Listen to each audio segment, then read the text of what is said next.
Halo. Ganda ng kulay. Patayin nyo na yung apoy. Kasi luto na yan eh.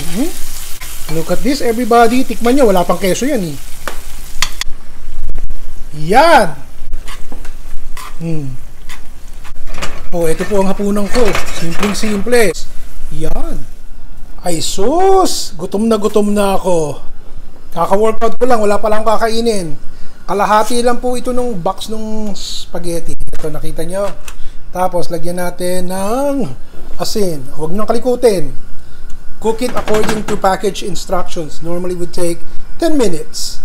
Ay, takpan pala. Okay. O, maliit lang to ha. Small. I'm just using a small skillet. Kasi, pang akin lang yung lulutuin ko. Olive oil. Dalian na natin. Nagugutom na ako eh.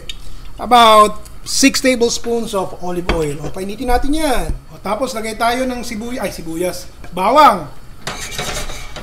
4 pieces to ng bawang eh. Mince. O, pagka medyo luto-luto na yung bawang, lagyan na natin yung shrimp. Medium size po ito ng shrimp. About 6 ounces, peeled and deveined. O, madali namang maluto ang ating hipon, di ba? O, sige, banat. Konting paminta. Konting asin. Oh, dahil meron po ako nito, white wine. Lagyan natin ng konting white wine.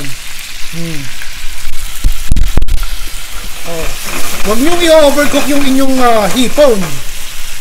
Oh, ito, nabili ko sa Costco. Sun-dried tomatoes. Naku, napakahilig ko po dyan. Lalagyan ko ha. Depende sa inyo kung gaano karami. Mahilig ako sa sun-dried tomatoes, everybody. Oh, lagyan natin yan ng mga, siguro, half a cup ng sun-dried tomatoes. Look at this. Sun-dried tomatoes.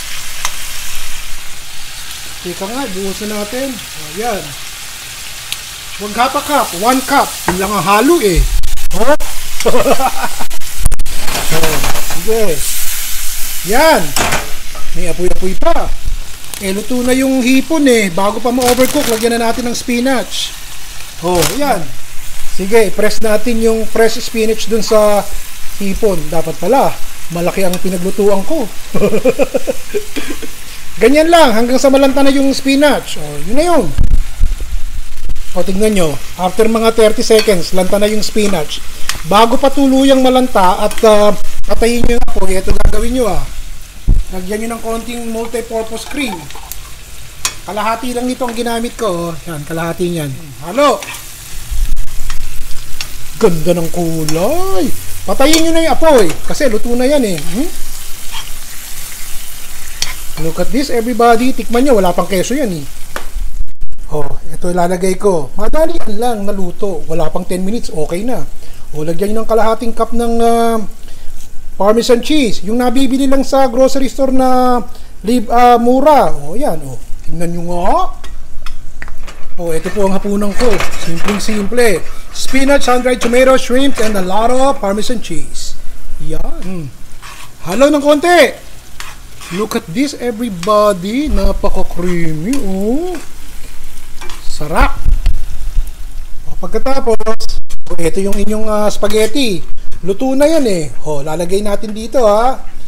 Sus, magkakatulo-tulo na naman ang stove ko. Yan.